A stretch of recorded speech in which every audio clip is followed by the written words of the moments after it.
we'll start with the webinar. So, I'm pretty sure most of us do have a picture in our head of what therapy usually looks like. I would really like to understand from you people, what does therapy look like to you? Any idea that you would have, anything that you've heard about therapy? Maybe. Yeah, so for me, as somebody in my middle ages, therapy, there was a lot of taboo around it, and I mean, there was a lot of questions around it also, and also the feeling that perhaps it's not something that you want to go to a professional for, that these sort of things are to be done on their own. That was my view of therapy before I actually got to know about. Right. And thank you for sharing. So, all these views that you held about therapy, if I were to check in with you, where were they stemming from? Like, where were they finding their origin from? I think it was all hearsay, the way we grew up, I didn't have any proof or any experience, nothing that I could actually vouch for or that I had, I could validate. But Right. it's just the way everyone around me spoke, perhaps, or what I read. The fact that therapists were referred to as shrinks, not very, and it wasn't something that was viewed very positively. Right. That was the experience earlier. So it all came from probably hearsay only. Nothing was from experience or lived experiences or even first hand experiences of somebody else. Absolutely correct. A lot of us already have a picture in our mind about what therapy usually looks like. Having intense crying sessions, lying on a couch, having dramatic breakthroughs, something like she rightly mentioned, something that we might have, heard from someone else's experiences, something that we have seen through media portrayal, or something by like a lucky guess or a vague idea. And all of this ultimately leads us to feeling, ye therapy hai? The question mark that is this therapy? But for you to truly understand what is therapy, I think it's very essential for you to journey from ye therapy hai to ye therapy hai. And that's exactly what we're going to do and explore in today's session. So, hi everyone, welcome and thank you for joining in today. My name is Urvashi Gautam. I'm a practicing counseling psychologist. I am registered with Australian Counselling Association. And for my first webinar, okay, just quickly checking if I'm audible to others now. Okay, so for my first webinar session, I decided to choose an easy topic, but a very essential topic that persists in everybody's mind, that what is therapy and the myths around it. And I promise you that this whole conversation is going to be a very light-hearted talk and it's not going to be like a lecture. What we're trying to do here is that we're gently trying to entangle and debust certain myths that are around the concept of mental health and therapy. And I'm trying to give you a fresher perspective of what actually therapy and mental health is. All I welcome today is your curiosity and an open minded attitude. I hope everybody is on board for that. Great. Okay, let's begin with the first part of the webinar. So basically, let's start by understanding who is who in mental health. These people are certain people that you will come across when you come in the area of mental health. And why knowing about them is important is because these people are the people who have been trained, they have gained the right set of knowledge, skills, and training. They are equipped to provide you with robust and ethical mental health practices that will safeguard your well being as a client. And that is why knowing about them is important. These people are usually whom you find in the mental health arena are psychiatrists. So psychiatrists are basically people who have completed their MBBS and hold a specialization in psychiatry. The area that they focus more on is towards the biological and the medical aspect of aspects of severe mental health disorders, the treatment modality that they utilize is often pharmacological intervention. What we call is use of medications. They can prescribe medications to handle and manage acute and severe mental health disorders. These people are authorized to use medicines. Up next, we have clinical psychologists. These are now people who hold qualifications such as masters, MPhil, or PhD in clinical psychology domain. Their focus is that they are people who are trained in conducting assessments, diagnosis for complex and acute mental health disorders. But unlike psychiatrists, the only fine line difference between them is that they cannot prescribe medicines. So, a clinical psychologist cannot prescribe medicines like the psychiatrist can. And the treatment modality that a clinical psychologist uses. Their focus is more towards using therapeutic techniques to treat severe to acute mental health disorders. Up next, we have counseling psychologists.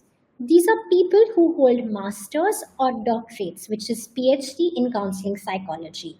These people cannot prescribe medications. So only psychiatrists. Remember, psychiatrists can prescribe medicines. Neither clinical psychologists nor counseling psychologists can provide you any medications.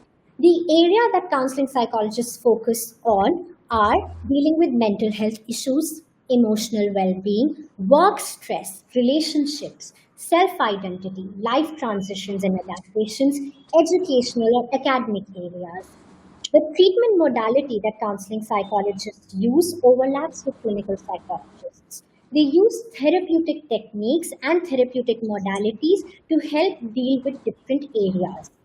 Now, what's essential to notice here is that these people cater to diverse areas of mental health, yet very overlapping areas also. So, depending on your unique need, you might work with one or a combination of two or more when you approach therapy. Okay, up next we have, so I'm pretty sure we all find ourselves confused about what actually happens in therapy. You feel that, I'm not sure what is happening in therapy. I really don't know what therapy looks like. So let me help you walk through this. Let me help you understand what actually happens in therapy when you come to therapy. For the ease of understanding, I have divided therapy into four understandable areas. The first is called the initial session. What happens in the initial session is that here you're trying to get to know each other. The first session is where you're building a connection with your therapist in a very safe, non judgmental, and a comfortable environment. The beauty of this session is that here you're going to discuss what brings you to therapy, and you're going to build on a connection between you and the therapist.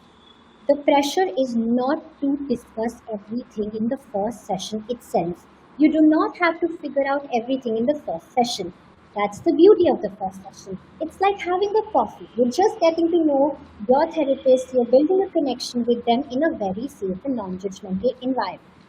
Gradually, you progress towards the goal setting, which is the second phase of therapy. Now, what happens in goal setting is here you and your therapist together focus on certain life areas that you would like to work on. And based on that, you co create certain common goals that you would work on. The idea of creating these goals is that you're providing structure to therapy and you're also providing certain meaningful, attainable goals to the client while also leaving room for flexibility and discovery. Up next, we have the working phase, which is the core of therapy.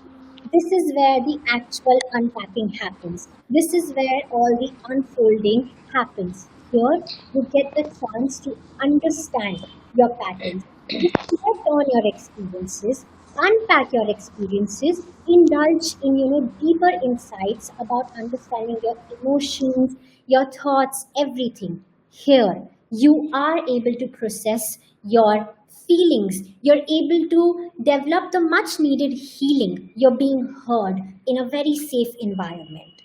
And lastly, we have the moving forward or wrapping up, what we call termination in our technical terms. However, termination is not a word that I feel too comfortable with. Thus, I often use moving forward, because once you're done with therapy, you're moving forward with whatever the takeaways that you've had in therapy. Now, the duration of therapy may look different for different people. Certain people may stay in therapy for longer, while others may leave a little early.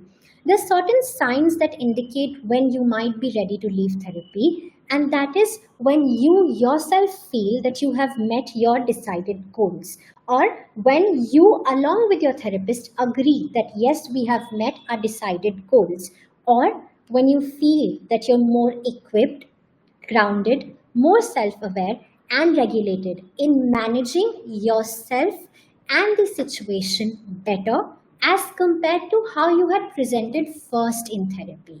So, these are certain indicators that will help you understand that maybe I can move ahead and move forward from therapy. However, the best part about therapy is that you're always welcome to come back. If and whenever you feel that you want to return to therapy, you're more than welcome to come back as many times as needed. But with this, we also need to understand a very important aspect. As a therapist, I understand and acknowledge that the reason that you might be coming to therapy may be stemming from a very distressing and a very troubling and a very urgent issue, something that might be making you feel very overwhelmed or very vulnerable, and something that might be promoting you to seek for an instant relief or an immediate relief. And all these feelings are very valid. But what's important to understand is that therapy is not an instant quick fix. It cannot provide you with an instant or a very immediate relief. It is a process. It is a journey. It is a journey of self reflection, healing, and growth. It takes time. Thus, therapy requires you to hold patience and resilience, especially during the times where you might feel like, there's no progress, or, the progress is not noticeable at all. And I can assure you, as a therapist, that there might be certain moments in your therapeutic journey where you'll question that whether it's even worth it what I'm doing. I don't really see what's happening. I'm not seeing any benefits. I'm not seeing any progress. You might feel like quitting or giving up. But I want you all to please pause and reflect for a minute here and go back to your early years. Can you all recall the discomfort of teething and the growing pains of childhood? Each stage brought its own challenges, but you got through them, right?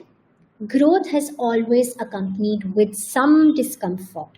In the same way, in therapy as well, emotional healing and personal development shall unfold gradually and with certain discomfort.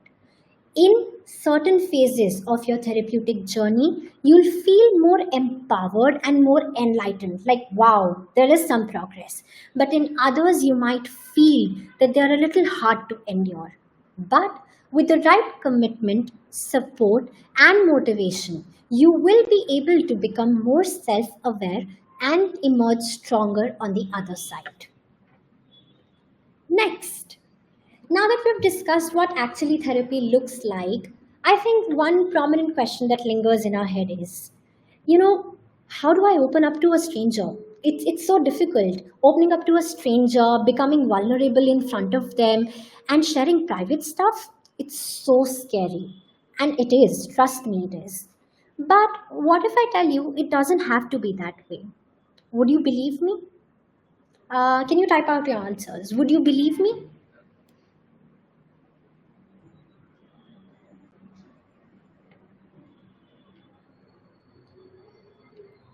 I think no, right? Because I'm a stranger to you. And opening up to a stranger takes time. It takes time to build trust with a stranger, right? But if not talking, can I indulge you in a small activity? Which I'm going to request you all to raise your preferred hand, palm facing towards you, like this, the way I am holding. And now imagine that this palm is like a clean, fresh mirror. What do you see in this mirror? Can somebody type out the answer? What do you see here? What do you see in this mirror? When you hold this mirror like this, what do you see?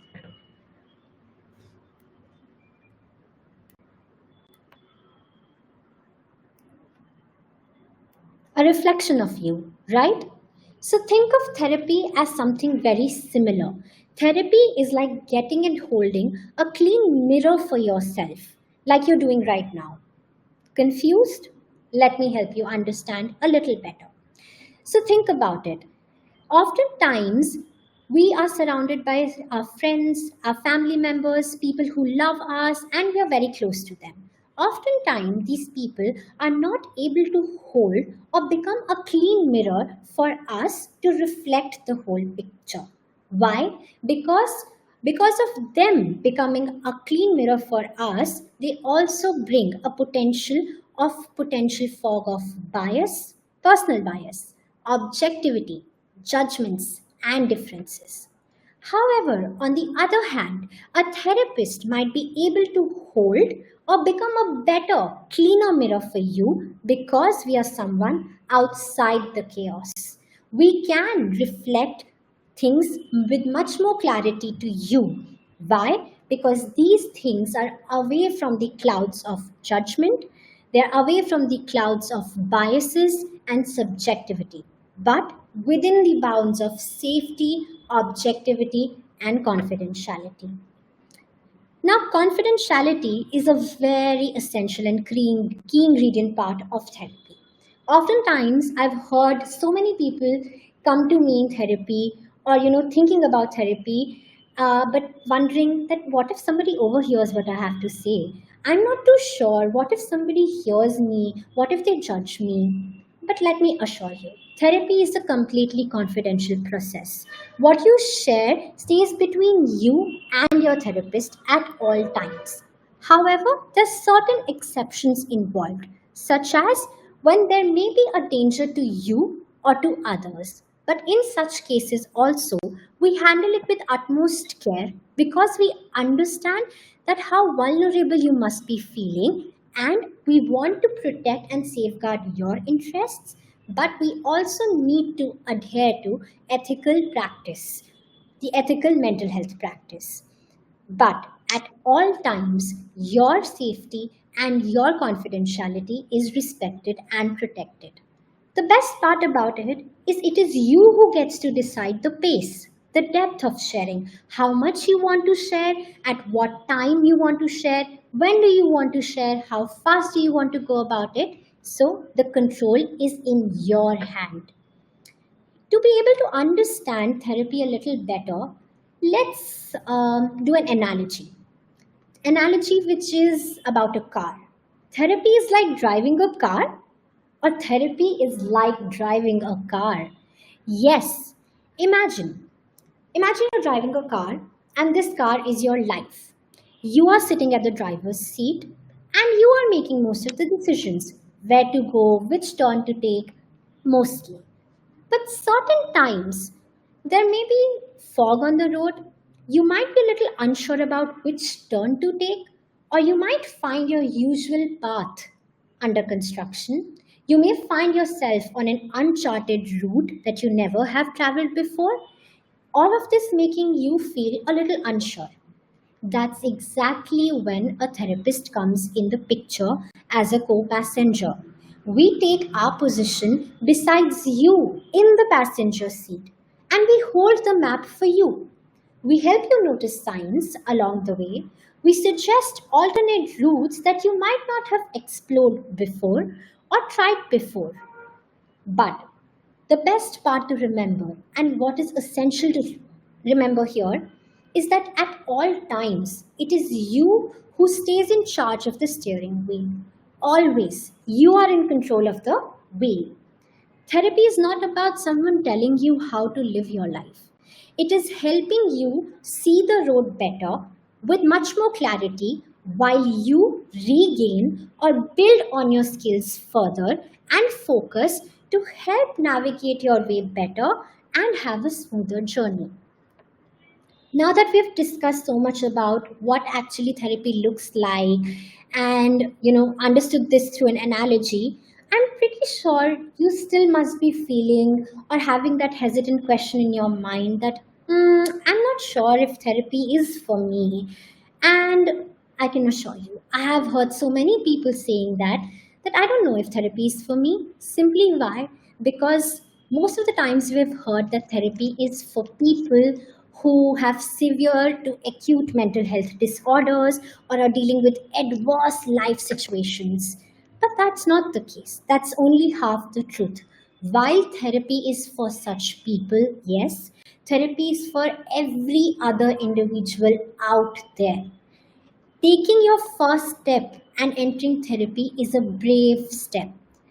It is your space. It is a space that you co create with your therapist, built on certain foundation stones like safety, empathy, trust, patience, mutual respect, confidentiality, and understanding.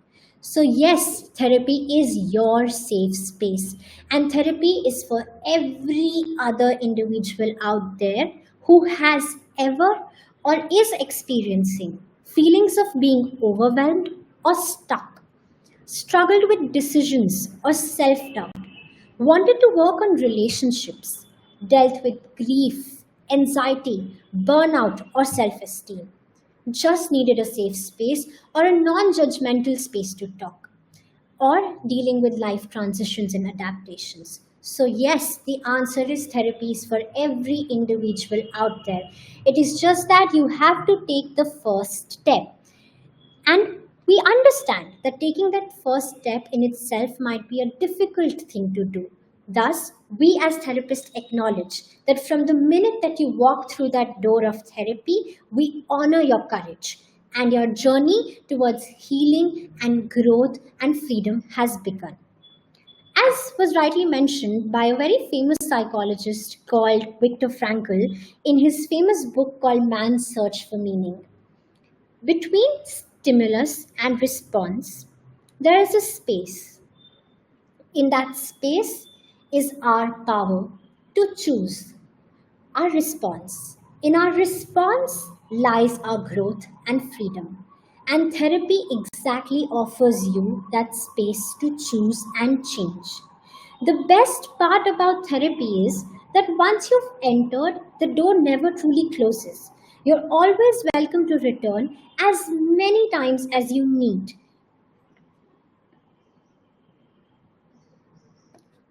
Let's try to understand that it's okay to ask for directions. You do not have to figure it out all alone. You do not have to do it all alone. It's okay to ask for support. It's okay to reach out for help also. Right? The best part to understand is that seeking help doesn't mean that you're broken or that something is wrong with you. It simply means that you're human and you're looking out for the well being of your mind the way you would look out after your body if you're dealing with an immense physical ailment. And that's what you're doing here. While we're at the end of the session, I would like to end the session and wrap up the session with by sharing two beautiful quotes from a book that I deeply cherish and I resonate with. And I hope these two quotes will also resonate with you. The quotes are from the book called The Boy, the Mole, the Fox, and the Horse by Charlie Mackesy. And the quotes read as follow. What is the bravest thing you've ever said? Asked the boy. Help, said the horse. Asking for help isn't giving up, said the horse. It's refusing to give up. And that's exactly what you're doing by seeking therapy. If you're seeking therapy, it's not like you're giving up. It's like you are refusing to give up and you're not broken, you're human. You do not have to figure out things all alone. It's okay to ask for directions and it's okay to reach out for help. So, thank you everyone for being here today. If this is something that's sparked a curiosity within you, or maybe this is something that resonated within you, maybe give therapy a try or share this with someone who you think might need it. I, Urvashi Gautam, offer individual counseling sessions via this platform called Mindspace Club. You can find my profile on the page, and please feel free to reach out to me should you feel the need to talk to someone because together we can figure it out. Okay, we have almost finished with the session. I would quickly go through the question Q&A round and see if there are any questions for me, and I'll answer those questions. While registering, there were few people who had also typed out questions. I'll be answering those questions as well.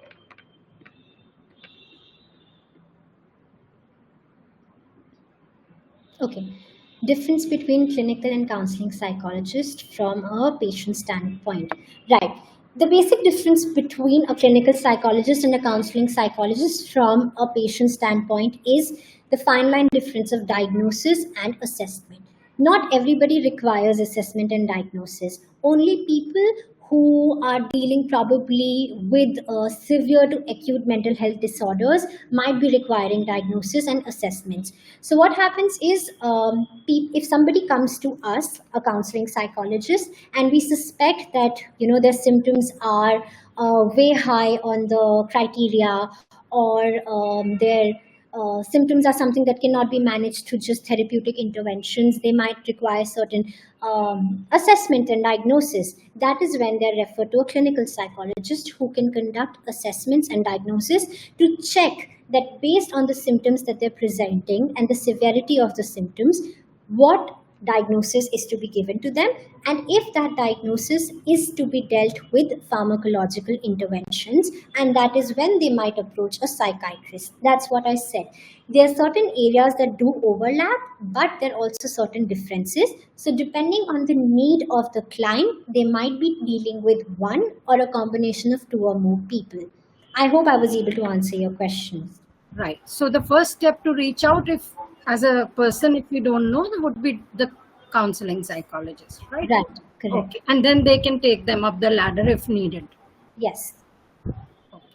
Yeah. So, hi, I have a question here. Yes. So, basically, you said somebody might need an assessment and a diagnosis.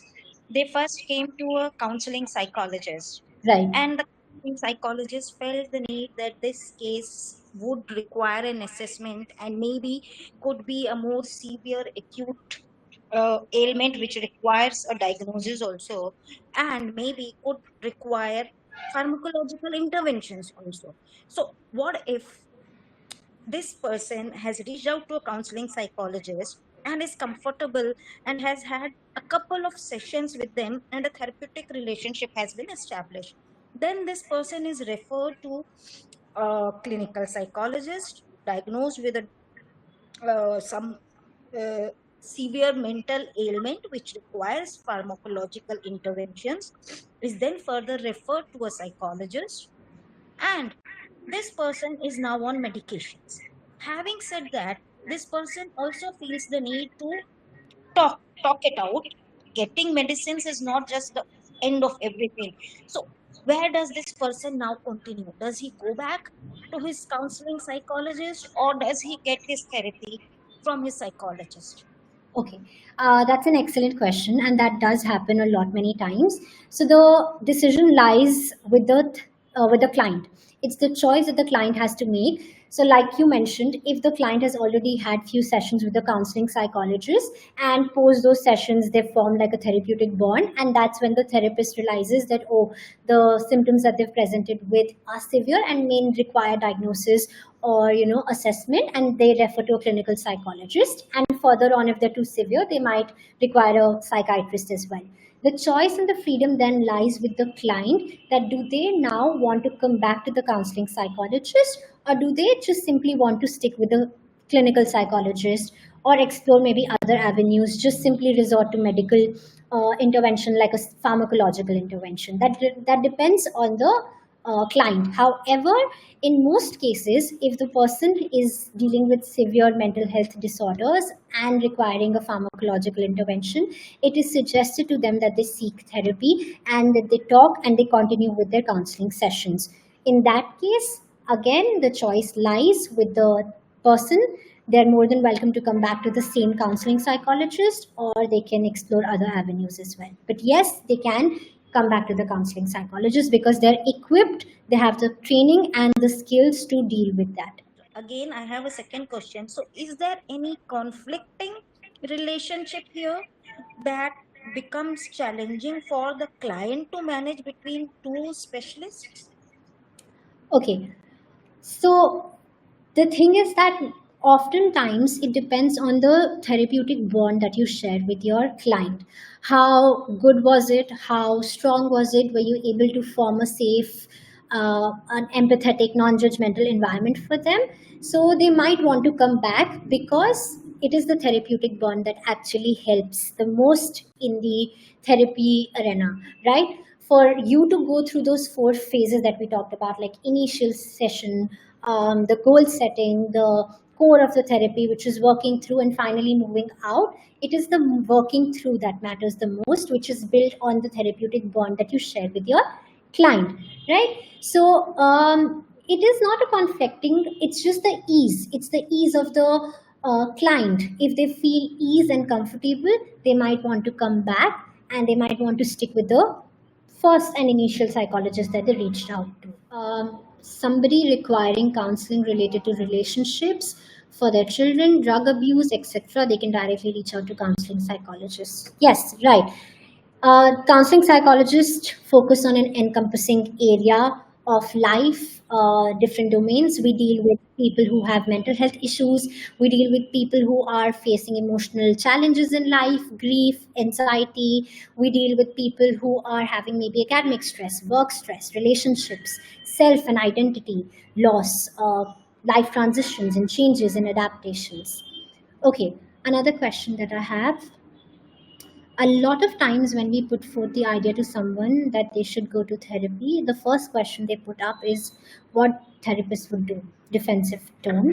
How to answer this question in simple yet effective way that would convince them to go for the process ahead and not at the same time undermining the effectiveness of this. Okay, beautiful question. I think what you can do here is maybe just simply help them understand the process of therapy through the analogy of driving a car, the basic essential analogy of driving a car, that at all times it is you who's at control of the wheel, the steering wheel, but the other person sitting in the passenger seat is just helping you notice things. They're helping you notice other alternative paths that you might not have explored before, things that you might not have tried before, and they're just helping you see the road better.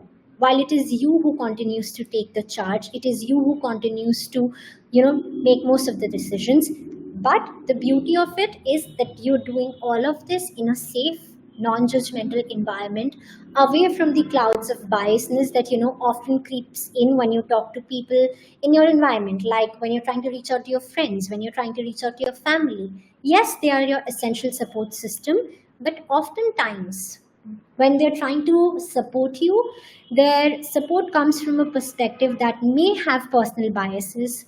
It may involve emotional attachment. It may also involve their own subjective experiences, their past experiences. And it's important that you're able to find yourself an environment where there is no subjectivity, there is no potential biases out there. You have your own understanding, the safe space to be vulnerable and explore and reflect. So maybe help them understand through the analogy of a car of what actually is happening in therapy, that you're gaining control while just by getting supported through someone who's sitting there in passenger seat. Does everybody need therapy to manage day-to-day issues? It is your call. It depends on the person, and it depends how okay and comfortable you are with the idea of seeking therapy. It is completely okay. It is not a taboo. It's not a stigma. It is not like a virus that if you talk about therapy, it will spread, because it's a normal thing. It's okay to reach out. So yes, if anybody who wants to talk about what they're dealing with on a day-to-day basis, they are also welcome to use therapy, because therapy is one of the avenues where people find comfort in just sharing in a non-judgmental environment. So yes, therapy can be used to manage everyday issues as well. So there was somebody who asked me that how do we handle somebody who is dealing with something traumatic and they're sharing it with you, how to deal with that person in that moment, and how to help manage somebody who has who's presenting with severe depressive symptoms as well. To answer that question, When somebody is sharing something traumatic with you, it's important that at all times you listen to them and you create a safe space for them. You make them understand that currently, where they're situated, they are in a safe environment and they are not getting triggered by anything that is in their environment. You have to listen to them actively, empathetically, without disrupting them, without minimizing their experiences. You just have to listen to them. Additionally, you need to empathize with them and validate their feelings, that yes, what you're feeling is important, what you're feeling is valid, it's very natural and it's very human, given the context that you were in, which was so traumatic. The responses that you're showing are biologically very much attuned to how anybody would respond in a traumatic experience. So make them feel validated that जो feel कर रहे हैं, it's absolutely accurate and right. Make them understand that currently in that place they're safe. There's nothing that is causing any threat to their safety. It's very essential for them to understand that when somebody is sharing something vulnerable or traumatic with somebody, it's important to check in that if they are currently able to understand that in this present environment they are safe, that they're not in the same threat as they were in the experience that they had. They're currently safe, they're currently in a very safe environment, so you have to create that environment for them. Check in with them, how are they feeling? Once they have checked, once they've shared something with you, check in with them, how are they feeling, how vulnerable are they feeling, what are their plans looking like after this, are they planning to stay with somebody, do they have a support system to go back to, and if they're alone, would they be comfortable in staying with you? If this is something that's also okay with you, that you can be present with them if you feel that they're too vulnerable. So check in with them that how is the support system looking like, and would they be able to bounce back once they've shared something like this so vulnerable? Would they be able to bounce back and go back as normal? So check in with them that. Help them connect with a therapist. If you feel that this is something that requires professional support, help them connect with a therapist. Of course, the call and the decision is their call, and they get to decide if they want to do it or not, but you can help them connect with a therapist. Lastly, the depression one. So the person had asked me, how do you handle a person who is presenting signs of depression, and how do you deal with that person? What's essential to understand in this context is that a person who's usually dealing with depression is facing a lot of lack of motivation. They are already feeling extremely low. They don't have the right motivation to continue, get up, and do their normal routine as well. So, the basic essential step remains checking in with them. How are you doing? How are you feeling? Checking in, how are their feelings? How are they feeling today?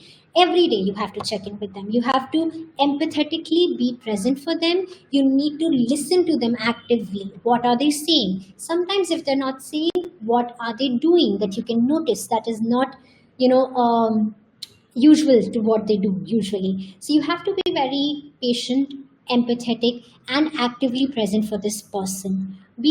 You also need to give them external source of motivation. For people who are dealing with severe mental health, with severe depressive symptoms, often they lack the internal sources of motivation and validation. So in such cases, it might be beneficial for you to provide them some external source of motivation, like making plans with them. Hey, what is your day looking like? Would you like to do this activity with me?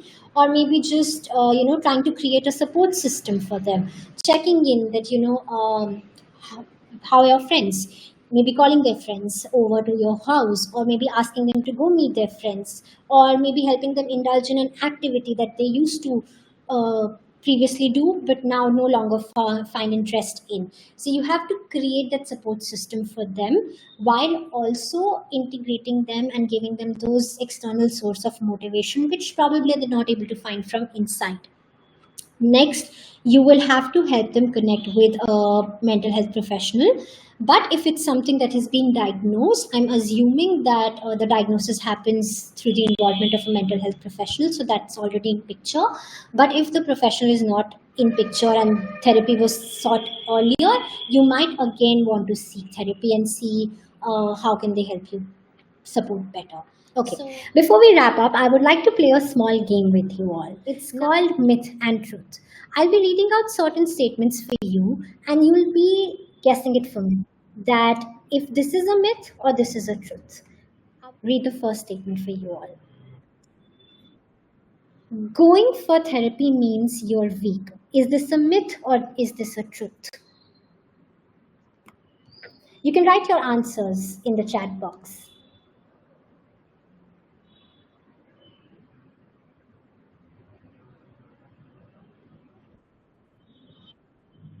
Right. You do not need to have a diagnosis to go to therapy. Is this a myth or is this a truth?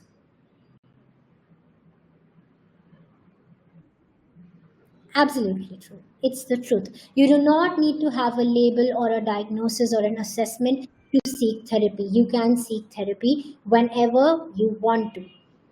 Next, if I'm not crying in my therapy sessions, it's not working. Is it a myth or is it the truth? Absolutely. It's a myth. You do not have to have intense crying sessions. Not every therapeutic journey looks the same. While some days you might feel that you're having immense crying spells, the others day you might feel that it's okay. I'm feeling more regulated. So every therapeutic journey looks different from the other person, and each day of the therapeutic journey also looks different for the same person. Okay. Only rich people go to therapy. Is this a myth or is this a truth? Right. So, most often than not, people think that only rich people can go to therapy. That's not the truth. Therapy is for everyone, and the best part about therapy is that people do offer pro bono or sliding scale therapy depending on what you can afford. So, that's the beauty of therapy.